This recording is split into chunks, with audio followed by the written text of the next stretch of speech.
नमस्कार, आपके साथ मैं हूं प्रीति श्रीवास्तव। स्वागत है आप सभी का। आइए खबरों में आगे बढ़ते हैं। प्रधानमंत्री नरेंद्र मोदी राजस्थान हाईकोर्ट के प्लैटिनम जुबली कार्यक्रम में हिस्सा लेने के लिए जोधपुर पहुंचे। इस दौरान पीएम मोदी की सुरक्षा में राजस्थान हाईकोर्ट के आसपास 2500 जवानों की तैनाती की गई। कार्यक्रम में प्रधानमंत्री के स्वागत के लिए केंद्रीय मंत्री, राज्यपाल, मुख्यमंत्री, उप मुख्यमंत्री सहित प्रदेश के कई मंत्री जोधपुर मौजूद रहे। राजस्थान के मुख्यमंत्री भजनलाल शर्मा ने पीएम मोदी का स्वागत भी किया।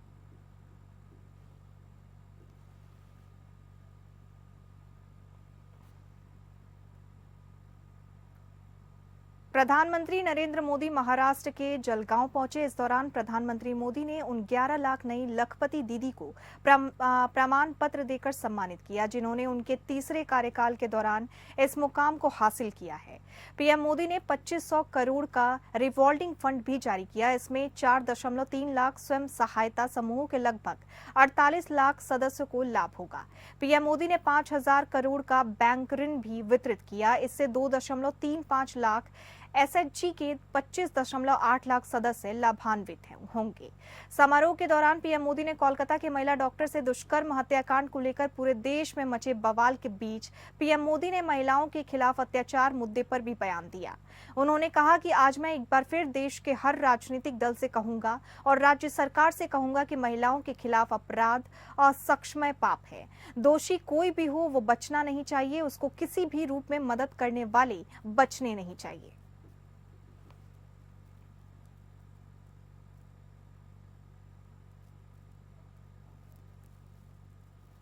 मैं नेपाल बस हादसे को लेकर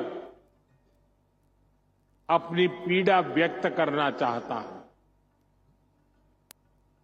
इस हादसे में हमने महाराष्ट्र के जलगांव के अनेक साथियों को खोया है। मैं सभी पीड़ित परिवारों के प्रति संवेदना व्यक्त करता हूं। जैसे ही ये हादसा हुआ, भारत सरकार ने तुरंत नेपाल सरकार से संपर्क किया। हमने हमारी मंत्री रक्षाताई खड़से को तुरंत नेपाल जाने के लिए कहा। हमारे जो परिजन नहीं रहे, पार्थिव शरीर को हम वायुसेना के विशेष विमान से वापस लाए हैं। प्रधानमंत्री नरेंद्र मोदी ने आज मन की बात की। इस दौरान पीएम ने कई विषयों पर मन की बात देश के सामने की। 113वें एपिसोड में उन्होंने स्टार्टअप से लेकर स्पेस तक, चंद्रयान 3 राजनीति में युवाओं को आने के साथ ही हर घर तिरंगा अभियान तक बात की। कहा, परिवारवादी राजनीति नई प्रतिभाओं को दमन करती है। बिना पॉलिटिकल बैकग्राउंड वाले युवाओं का राजनीति में आने से लोकतंत्र मजबूत होगा। मैंने इस साल लाल किले से बिना पॉलिटिकल बैकग्राउंड वाले 1 लाख लोगों को पॉलिटिकल सिस्टम से जुड़ने की बात कही थी। इससे पता चला कि हमारे युवा राजनीति में आना चाहते हैं, लेकिन उन्हें सही मार्गदर्शन की जरूरत है। मुझे उम्मीद है कि अब प्रयास से ऐसे युवा जिनका कोई पॉलिटिकल बैकग्राउंड नहीं है, वो भी पॉलिटिक्स में आएंगे। स्वतंत्रता के समय भी बिना पॉलिटिकल बैकग्राउंड के कई लोग राजनीति में आए थे। युवा साथियों से कहूंगा कि पॉलिटिक्स में आए, इससे देश बदलेगा और मजबूत भी होगा। 19 अगस्त को रक्षाबंधन का पर्व मनाया। उसी दिन पूरी दुनिया में विश्व संस्कृत दिवस भी मनाया गया। आज भी देश विदेश में संस्कृत के प्रति लोगों का विशेष लगाव दिखता है। दुनिया के कई देशों में संस्कृत भाषा को लेकर तरह तरह की रिसर्च और प्रयोग हो रहे हैं। कुछ ही दिनों में अनेक त्योहार आने वाले हैं। मैं आप सभी को उनकी ढेर सारी शुभकामनाएं देता हूं। जन्माष्टमी का त्योहार भी है। अगले महीने शुरुआत में ही गणेश चतुर्थी का भी पर्व है। ओणम का त्योहार भी करीब है। मिलाद उन नबी की भी बधाई देता हूं।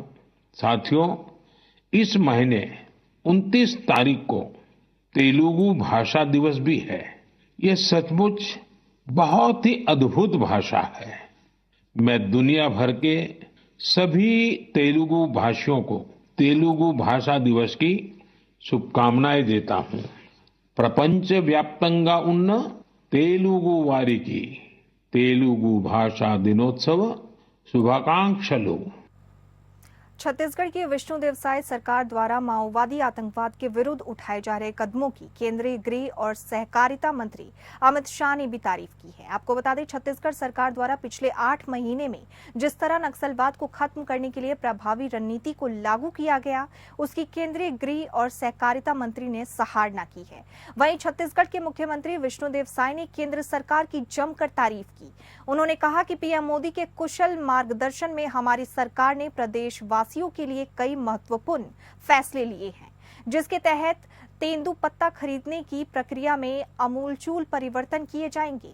एसआईए को और अधिक सक्षम बनाया जाएगा। नई आत्मसमर्पण नीति तैयार की जाएगी। माओवाद की समस्या के कारण निरक्षर रहे लोगों को साक्षर बनाने के लिए भारत सरकार के गृह मंत्रालय के सहयोग से प्रदेश सरकार एक व्यापक अभियान चलाएगी। छत्तीसगढ़ में नई सरकार आने के बाद मैं मुख्यमंत्री जी, उप मुख्यमंत्री और गृह मंत्री को हृदय पूर्वक बधाई देना चाहता हूं कि इन्होंने बड़ी शिद्दत से दोनों मोर्चों में बहुत अच्छा काम किया है। टोटल देश की बात करें जिसमें 90% हिस्सा छत्तीसगढ़ का है। 179 वामपंथी उग्रवादियों को न्यूट्रलाइज करने का काम ये अगस्त महीने तक हुआ है। 559 लोगों को गिरफ्तार किया गया, 540 ने आत्मसमर्पण किया है, 46 नए स्पेशल फोर्सेस के कैंप एस्टैब्लिश किए गए। इससे भी सिक्योरिटी वैक्यूम बहुत बड़ी मात्रा में भरा है। मुख्यमंत्री नीतीश कुमार ने आज पूर्णिया के चूनापुर सैन्य हवाई अड्डा स्थित सभा कक्ष में हवाई अड्डा से संबंधित उच्च स्तरीय समीक्षा बैठक की। समीक्षा बैठक में जिलाधिकारी कुंदन कुमार ने मुख्यमंत्री को प्रस्तुतिकरण के माध्यम से चूनापुर सैन्य हवाई अड्डा के प्रस्तावित सिविल एनक्लेव के निर्माण के लिए अधिग्रहित की गई भूमि, रनवे की लंबाई और रोड कनेक्टिविटी सहित अन्य विकास कार्यों के संबंध में विस्तृत जानकारी दी। समीक्षा बैठक के क्रम में एयर वाइस मार्शल एस के माथुर और नागरिक उड्डयन के जीएमआरटी आर्किटेक्चर, आपको बता दें, उन्होंने चूनापुर सैन्य हवाई अड्डा के विकास कार्यों के संबंध में अपने अपने सुझाव भी मुख्यमंत्री के समक्ष रखे। समीक्षा बैठक में मुख्यमंत्री ने अधिकारियों को निर्देश देते हुए कहा कि चूनापुर सैन्य हवाई अड्डा के विकास कार्यों में और अधिक तेजी लाकर इसे तुरंत कंप्लीट कराया जाए। इस एयरपोर्ट के फंक्शनल हो जाने से आसपास के 2-3 प्रमंडल के लोगों को काफी सुविधा होगी। हवाई सफर के लिए लोगों को बागडोगरा नहीं जाना पड़ेगा।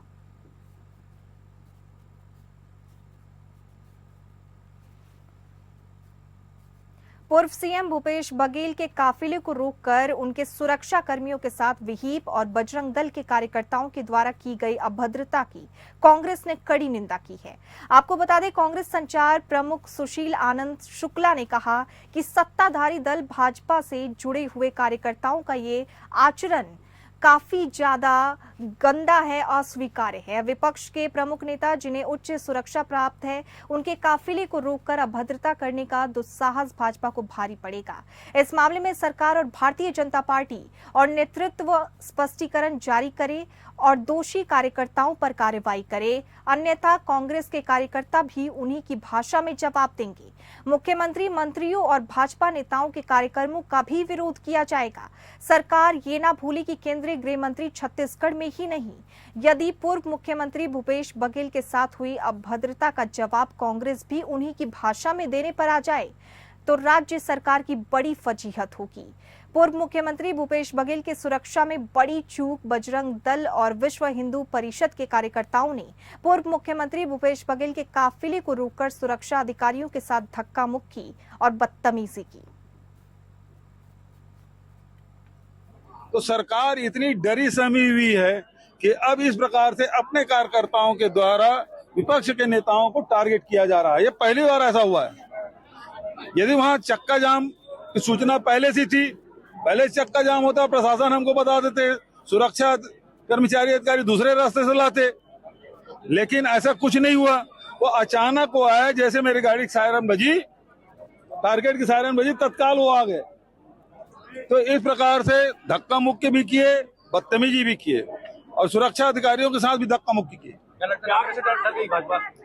ये बजरंग दल और विश्व हिंदू परिषद के लोग इस प्रकार से निरंकुश हो कि कुछ भी कर लेंगे, तो प्रशासन मौन होकर देख रही है।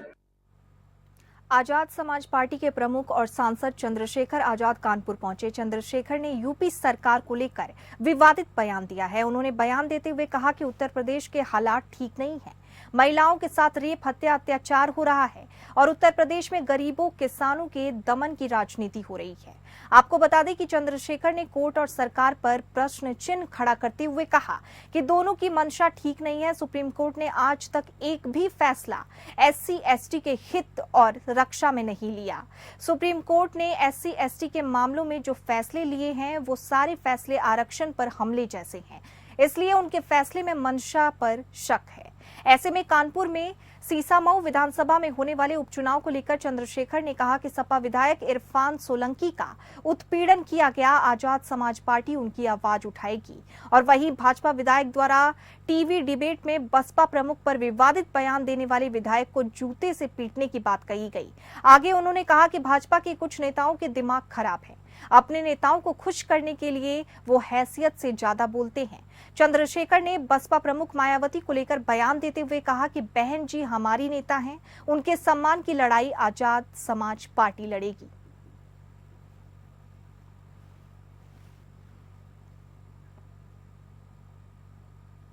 दिल्ली विधानसभा चुनाव से पहले आम आदमी पार्टी को बड़ा झटका लगा है। आपको बता दें, आपके 5 पार्षद बीजेपी में शामिल हो गए हैं। इनमें वार्ड 178 के सुगंधा बिदूड़ी, वार्ड 28 से रामचंद्र, वार्ड 30 से पवन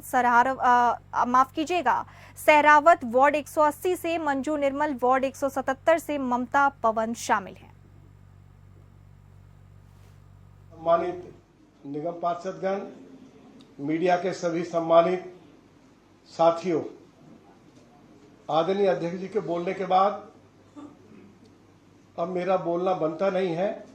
आदरणीय अध्यक्ष जी ने सभी 5 के 5 निगम पार्षदों को अपना आशीर्वाद दिया है, उनको भारतीय जनता पार्टी में सम्मिलित किया है।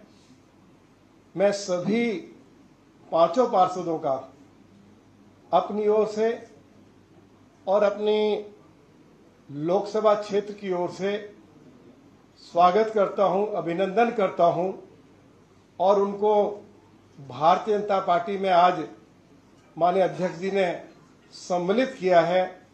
उनको बहुत बहुत भविष्य के लिए बधाई और शुभकामनाएं देना चाहता हूं। बहुत बहुत धन्यवाद। बोकारो स्टील प्लांट के लिए अपनी जमीन देने वाले 19 विस्थापित गांव के लोगों ने भाजपा नेता डॉक्टर प्रकाश सिंह के नेतृत्व में झारखंड सरकार, मुख्यमंत्री हेमंत सोरेन सहित सरकार के सभी 10 मंत्रियों का शव यात्रा निकाला। इस कार्यक्रम का नेतृत्व कर रहे भाजपा के वरिष्ठ नेता डॉक्टर प्रकाश सिंह ने अगुवाई में इस विरोध प्रदर्शन किया गया। कार्यक्रम के दौरान हिंदू रीति रिवाज के राहत मुख्यमंत्री सहित 10 मंत्रियों का शव यात्रा निकाला गया। प्रत्येक सबको 4-4 व्यक्ति अपने अपने कंधों पर उठाए हुए थे। वहीं शव रूपी चीता को अग्नि में देने के लिए कुछ युवाओं ने पारंपरिक तरीके से माटी के बर्तन में आग लेकर चल रहे थे।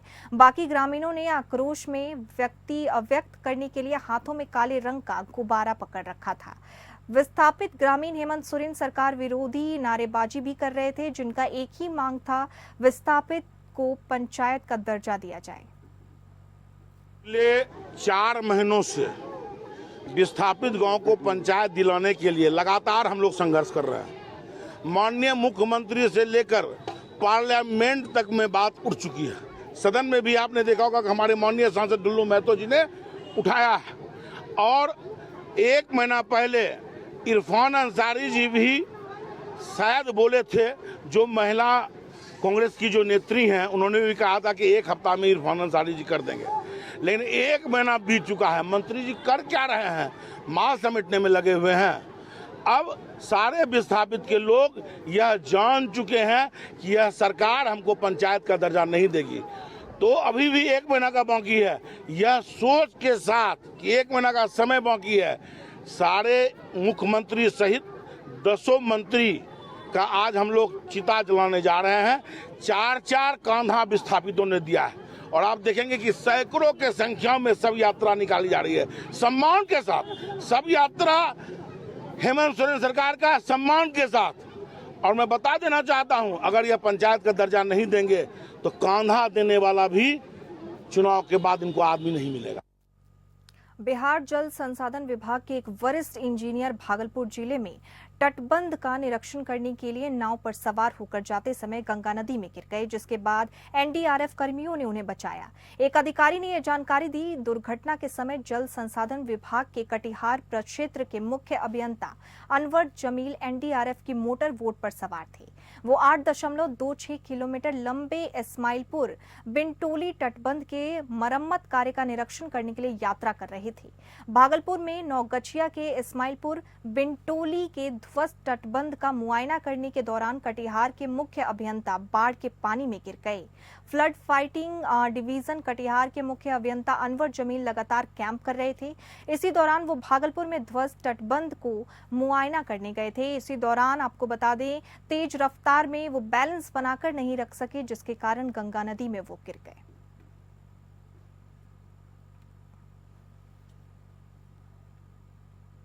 उत्तर प्रदेश का जनपद रामपुर ब्रिटिश साम्राज्य के दौरान एक रियासत हुआ करता था। इस बात से तो हम सभी वाकिफ हैं। इसी दौरान सियासत, आपको बता दें, रियासत से जुड़ी कई विरासतें भी आज भी यहाँ पर मौजूद हैं। फिलहाल हम बात कर रहे हैं रामपुर के नवाब के उस रेलवे स्टेशन और उनके रेल डिब्बों की, जो कहीं ना कहीं अपने आकर्षण से हर किसी को अपनी ओर खींचने की कोशिश करते रहते हैं।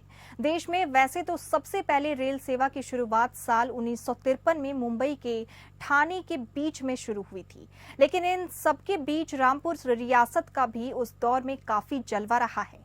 इस बात के मायने रामपुर के नॉर्वे नवाब हामिद अली खान के कार्यकाल से भी लगाया जा सकता है, क्योंकि उनकी रियासत के दौर में उनकी खुद की अपनी एक निजी रेल थी।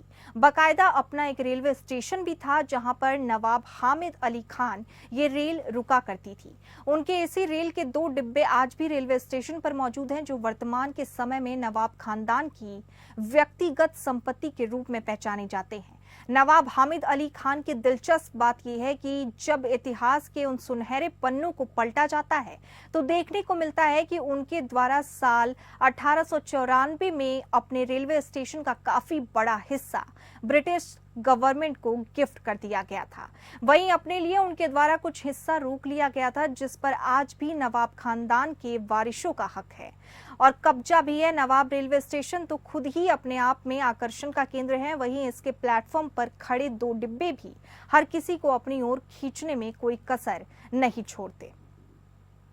रेलवे का इतिहास लगभग 1894 में नवाब हामिद अली खान के टाइम में स्टेशन बना और इसके आर्किटेक्ट थे जो मिस्टर हॉर्नीमैन, एक अंग्रेज थे।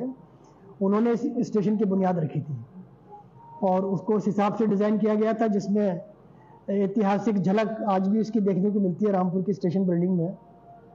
उस वक्त ये रोहेलखंड रेलवे के नाम से जाना जाता था।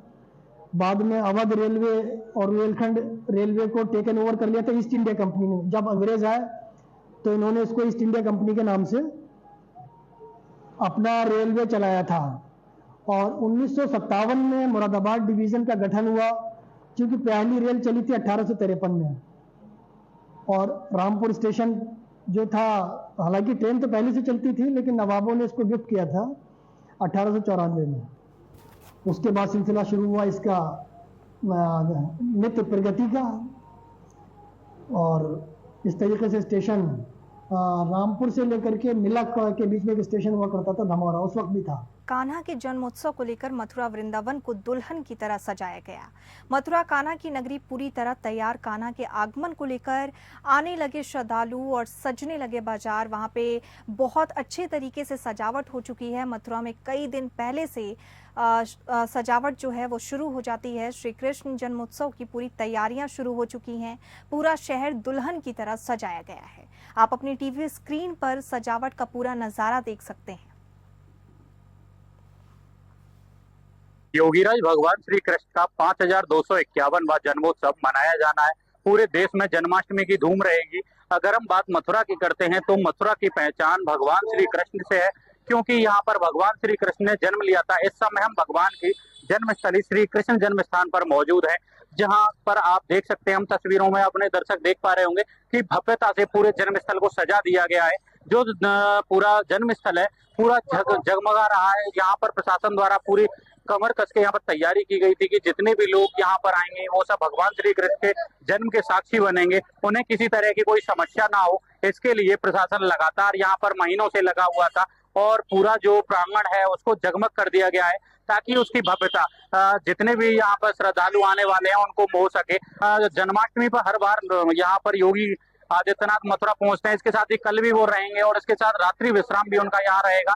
2 दिवसीय दौरा उनका रहेगा। इसके साथ ही विभिन्न तरह की योजनाओं की सौगात देकर के मथुरा वासियों और ब्रजवासियों के लिए विभिन्न तरह की सौगातें कल रहेंगी। अगर सुरक्षा व्यवस्था की बात करें तो सुरक्षा का एक खाका यहाँ पर अधिकारियों द्वारा लगातार यहाँ पर मॉनिटरिंग करके तैयार कर लिया गया है। मैं अपने सहयोगी के साथ गिरधर पचौरी, एपीएन न्यूज, मथुरा। बद्रीनाथ राष्ट्रीय राजमार्ग पागल नाला एक बार फिर से भारी बरसात के कारण अवरुद्ध हो गया है। बद्रीनाथ राष्ट्रीय राजमार्ग पागल नाला सहित नंदप्रयाग के पास भी मार्ग अवरुद्ध है। तीर्थ यात्रा से लेकर स्थानीय लोग भारी फंसे हुए हैं। संबंधित विभाग की मशीनें मोटर मार्ग को खोलने में लगी हैं। पिछले 3-4 दिनों से लगातार हो रही पहाड़ों में मूसलाधार बारिश के चलते जनजीवन अस्त व्यस्त होकर रह गया है।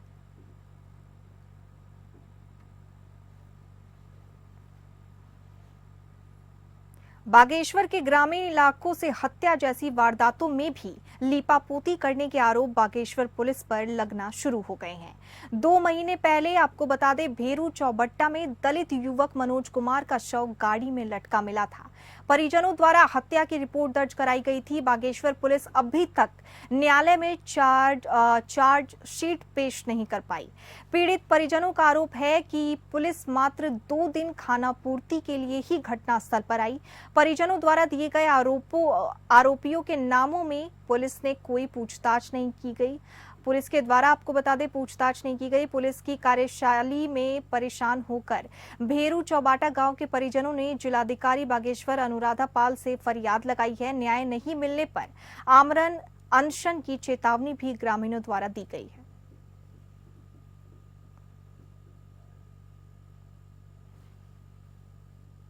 पुलिस भर्ती और त्योहारों को लेकर ट्रेनों में हो रही भीड़ का फायदा उठाने के लिए जालसाज सक्रिय हो गए हैं। इसका ताजा उदाहरण उस समय नजर आया जब ग्वालियर से झांसी आ रही पातालकोट एक्सप्रेस में एक महिला टीटीआई बनकर यात्रियों के टिकट चेक करने, उनसे जुर्माना वसूल करने लगी। उस पर शक होने पर यात्रियों ने जब उस महिला से उसका आईडी कार्ड मांगा तो वो घबरा गई, जिसका वीडियो सोशल मीडिया पर वायरल हो रहा है। वीडियो में देखा जा सकता है कि महिला गुलाबी रंग की जैकेट पहने हुए और गले में भारतीय रेलवे का आई कार्ड लगाए हुए फीता भी पहने हुए है। यात्रियों द्वारा सूचना आरपीएफ को दी गई, जिस पर उस महिला को डबरा रेलवे स्टेशन पर उतारा गया। इसके बाद झांसी लाया गया, जहां उससे पूछताछ करते हुए झांसी आरपीएफ को तुरंत चौकन्ने रहकर उन्होंने जांच पड़ताल की। पीआरओ एनसीआर मनोज कुमार ने बताया कि महिला के खिलाफ रेलवे एक्ट के तहत कार्रवाई की गई है। कोट एक्सप्रेस में डबरा के पास जनरल कंपार्टमेंट में एक महिला द्वारा टिकट जांच का मामला सामने आया है। इस मामले में आरपीएफ द्वारा उचित विधिक कार्रवाई की जा रही है। बता दें ये पूरा मामला ग्वालियर का है, जहां पातालकोट एक्सप्रेस ट्रेन का ये पूरा मामला है। एक महिला टीटीआई बनकर आती है यात्रियों को लूटने के लिए। उन्होंने आई कार्ड भी लगाया हुआ है, आप अपनी टीवी स्क्रीन पर देख सकते हैं। गुलाबी जैकेट में वो महिला नजर आ रही है। यात्रियों को उन पर शक हुआ और फिर उसने पुलिस में कंप्लेन भी कराई गई। यूपी के पीलीभीत जनपद की पुरानपुर कोतवाली क्षेत्र के गांव पिपरिया जयभद्र निवासी मुस्लिम समुदाय के लोगों के आधा दर्जन घरों पर पोस्टर लगे हैं, जिसमें लिखा है कि दबंगों के खौफ से मकान बिकाऊ है। पीड़ित ग्रामीणों ने बताया कि 17 अगस्त की शाम को बच्चों के विवाद में दूसरे समुदाय के दर्जनों लोगों ने एक साथ होकर हाथों में लाठी डंडे और धारदार हथियारों से लैस होकर घर में घुसकर समुदाय विशेष के लोगों के साथ मारपीट की थी। 2 समुदाय के बीच हुई मारपीट की सूचना पर रात्रि के समय में ही पुलिस मौके पर पहुंची, जिसमें आधा दर्जन घायल लोगों को उपचार के लिए अस्पताल में भर्ती कराया था, जिसमें खुदाबख्श और उनकी बेगम की हालत गंभीर होने पर जिला अस्पताल से बरेली रेफर कर दिया गया था, जिनका अभी भी उपचार चल रहा है। अब दंपति जिंदगी मौत की लड़ाई लड़ रहे हैं। आरोप है कि मामले में पुलिस ने मनमाने तरीके से तहरीर लिखवाकर मामूली धाराओं में मुकदमा दर्ज किया था। 8 दिन बीतने के बाद भी पुलिस ने आरोपियों की गिरफ्तारी नहीं की। मुस्लिम समुदाय के लोगों का आरोप है कि वो लोग समझौते को लेकर दबाव बना रहे हैं और पुलिस कार्रवाई के नाम पर खाना पूर्ति कर रही है। इसी के डर से मुस्लिम समुदाय के लोगों ने गांव छोड़ने का निर्णय लिया और घर बेचकर पलायन करने पर मजबूर हो गए। सर, यहाँ दबंग बहुत परेशान कर रहे हैं और थोड़े दिन 2-4 दिन पहले यहाँ लफड़ा हुआ तो दबंगों ने आके घर में घुस के मारा। हमारे माँ बाप इस समय जिंदगी और मौत के बीच में लड़ रहे हैं। ऐसे आज इन्हें मारा, कल और किसी को मारेंगे साहब। इस तरीके से हम यहाँ रहना नहीं चाह रहे, इसलिए मकान बेच रहे अपने। ये समस्या है सर, यहाँ पुलिस सुनती नहीं है कोई बात। कौन लोग है, किन लोगों ने मारा? ये गांव के हैं लोग, पूरे करीबन 150 या 200 आदमी इकट्ठे आए थे। बाहर से कुछ आदमी बुलाए थे। कितने मकानों पे पोस्टर लगे हैं?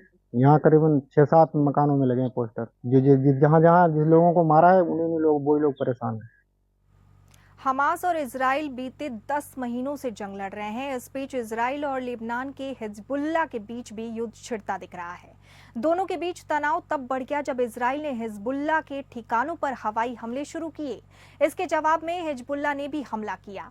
दावा किया जा रहा है कि उसने इजराइल पर 320 कत्यूशा रॉकेट लॉन्च किए हैं। वहीं इजरायली रक्षा बलों का कहना है कि ये हमले नागरिकों को लक्ष्य बनाकर किए गए। लेबनान में हवाई हमलों का सबसे ज्यादा असर उड़ानों पर पड़ा है।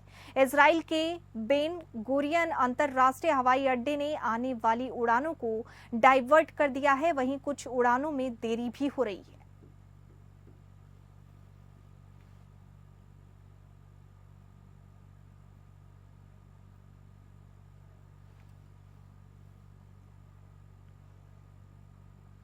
और इसी के साथ फिलहाल इस बुलेटिन में इतना ही। नमस्कार।